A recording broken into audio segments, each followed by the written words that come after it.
திருச்சிற்றம்பலம். திருமூலரையா திருவடிகள் போற்றி போற்றி.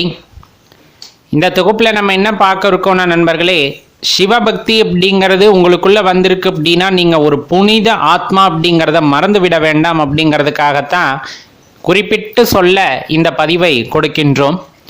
காரணம் பார்த்தீங்கன்னா, எடுத்த முதல் பிறவி, அதாவது மனித பிறவியாக நீங்கள் முதல் பிறவி எடுக்கிறீங்கன்னா உடனே நமக்கு அந்த சிவபக்தியானது வாய்த்து விடுவதில்லை.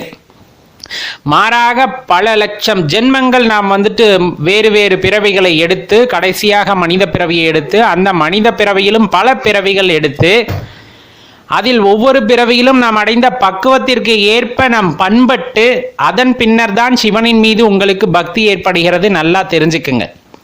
மாணிக்கவாசக பெருமான் திருவாசகத்தில் சொல்லும் போது தெளிவாக சொல்கிறாங்க, புல்லாகி பூடாய் புழுவாய் மரமாகி பல்விருகமாகி பறவையாகி பாம்பாகி கல்லாகி மனிதராகி பேயாய் கணங்களாய் வல்லசுரராகி முனிவராய் தேவராய் செல்லா நின்ற இத்தாவர சங்கமத்துள் எல்லா பிறப்பும் பிறந்தளித்தேன் எம்பெருமான் அப்படின்ட்டு சொல்கிறாங்க. இது பெரும்பாலும் பார்த்தீங்கன்னா சித்தம் தெளிந்தவர்களுக்குத்தான் தெரியும் நம்ம என்னென்ன பிறவி எடுத்திருந்தோம் அப்படிங்கிறது. அந்த மாதிரி மாணிக்கவாசக பெருமான் எல்லா பிறவிகளையும் பட்டியலிடுறார். அதைத்தான் நம்மளும் குறிப்பிட்டு சொல்றோம்.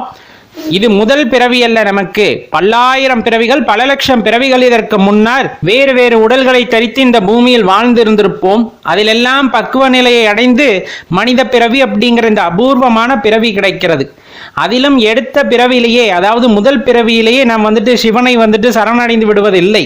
மாறாக அதிலும் பல பிறவிகள் எடுத்து அதிலும் பல பிறவிகள் எடுத்ததன் காரணமாக ஒவ்வொரு நிலையிலும் நாம் பக்குவப்பட்டு நாம் சேர்த்து வைத்த அந்த புண்ணியத்தின் பலனாகத்தான் இந்த பிறவியில் எம்பெருமானை வழிபடக்கூடிய அந்த வாய்ப்பை பெற்றிருக்கிறோம். இந்த வாய்ப்பை தவற விட்டு விடாதீங்கன்னு நம்ம ஏன் சொல்றோம்னா, ஏச்சும் பேச்சும் நிறைய இருக்கும், எதையும் காதுல வச்சுக்காதீங்க தயவு செஞ்சு. ஏன்னா இந்த மாயை சூழ் உலகத்துல பாத்தீங்கன்னா மாயை தன் வேலையை காமிச்சுக்கிட்டே இருக்கும். இறைவனை சரணடைவதோ இறைவனை அடைவதோ அவ்வளவு சாதாரணமா நடந்துவிடக்கூடிய விஷயம் அல்ல. எப்பேற்பட்ட ஞானிகளும் கடைசி அந்த ஒரு வினாடியில யோசிச்சுட்டாங்க அப்படின்னா அவங்க இழிநிலைக்கு திரும்பவும் போயிடுறாங்க அப்படின்னு என்னோட குருமாதா சொல்லுவாங்க. நம்ம தொடர்ந்து முயற்சிகள் பல செய்து இறைவனின் மீது பாடல்களை பாடி சாதனைகள் செய்து நம்ம ஒரு பக்குவ நிலைக்கு வந்து விடுவோம். அப்படி பக்குவ நிலைக்கு வந்தாலுமே பார்த்தீங்கன்னா கூட நம்மளோட உற்றார் உறவினர் அக்கம் பக்கத்தினர் சக உடன்பிறப்புகள் எல்லாமே அந்த மாயையின் காரணமாக நம்மை அந்த சிவபக்தியிலிருந்து வெளியே கொண்டு வருவதற்கு அதன் வாயிலாக முயற்சிகளை செய்வார்கள். உங்களை இழிந்து பேசுவதோ, இது என்ன பக்தி என்று ஏளனம் செய்வதோ, அல்லது இதெல்லாம் ஒரு பிழைப்பா என்று கேட்கும் அளவிற்கு கூட உங்கள் மனதை சஞ்சலப்படுத்துவார்கள். அது எல்லாம் இறைவன் நம்மை சோதிப்பது என்பதை நாம் நன்கு உணர வேண்டும். இறைவன் நமக்கு கஷ்டத்தை கொடுப்பதில்லை, மாறாக அவரை அடைவதற்கு தகுதியானவர் தானா நீங்கள் என்பதை சோதிக்கின்றார். அந்த சோதனைகள் எல்லாத்திற்குமே வருகிறது. ஒவ்வொருவருக்கும் ஒவ்வொரு காலகட்டத்தில் அந்த சோதனைகள் வருகின்றன. அந்த சோதனைகளில் வெற்றி கொள்பவர்கள் தான் இறைவனை சென்று அடைகிறார்கள் அப்படிங்கிறத நல்லா புரிஞ்சுக்கணும். இது நாயன்மார்கள் வாழ்க்கை வரலாறு படிச்ச எல்லாத்துக்குமே தெரியும். இறைவன் மீது பக்தி கொண்டிருந்தால் நேரடியாக இறைவனை அடைவது என்பது சாத்தியமே இல்லாமல் இருக்கும். அவரே நேரடியாக பரீட்சை வைத்து அந்த பரீட்சையில் வெற்றி பெற்றவர்களை தன்னுடன் ஐக்கியப்படுத்திக் கொள்வதை நீங்கள் உணர்ந்திருப்பீர்கள் அந்த நாயன்மார்களின் வாழ்க்கை வரலாறை படிக்கும் போது. அந்த 63 நாயன்மார்களைப் போல இன்று உலக அளவில் பல நாயன்மார்கள் வாழ்ந்து கொண்டுதான் இருக்கின்றார்கள். இறைவனே கதி ஈசனே கதி என்ற தனது வாழ்க்கை முழுமையும் ஈசனுக்காக சரணடைந்து வாழ்ந்து கொண்டிருக்கிறார்கள். நெறி பிறழாமல் வாழ்கின்றார்கள்.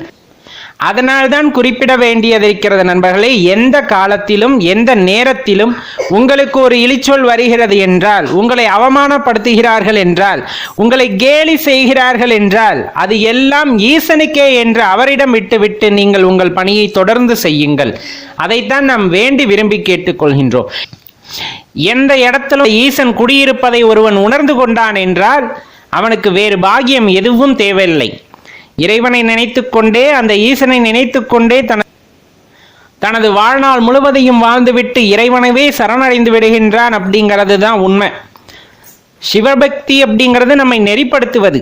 சிவபக்தி என்பது நம்மை வாழ்வாங்கு வாழ வைப்பது. சிவபக்தி என்பது நம்மை யார் என்று உணர வைப்பது. அந்த அரும்பெரும் ஆற்றலை தரக்கூடிய அந்த சிவபக்தியை எந்த நிமிடத்திலும், ஏன் ஒரு வினாடியில் கூட நாம் நழுவ விட்டு விடக்கூடாது அப்படிங்கிறத மனதில் வைத்துக் கொள்ளுங்கள்.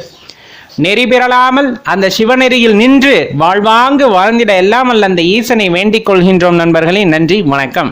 இது குறித்த கருத்துக்களை வந்துட்டு கீழே கமெண்ட்ல பதிவு செய்யுங்க. இந்த தொகுப்பை மறக்காம உங்க நண்பர்களோட ஷேர் பண்ணிக்குங்க. நம்ம சேனலோட முந்தைய பதிவுகளை பார்க்கறதுக்கு கீழே வீடியோ டிஸ்கிரிப்ஷனில் அதற்கான லிங்க் எல்லாம் கொடுத்துருக்கோம், போய் பார்த்து மகிழுங்கள்.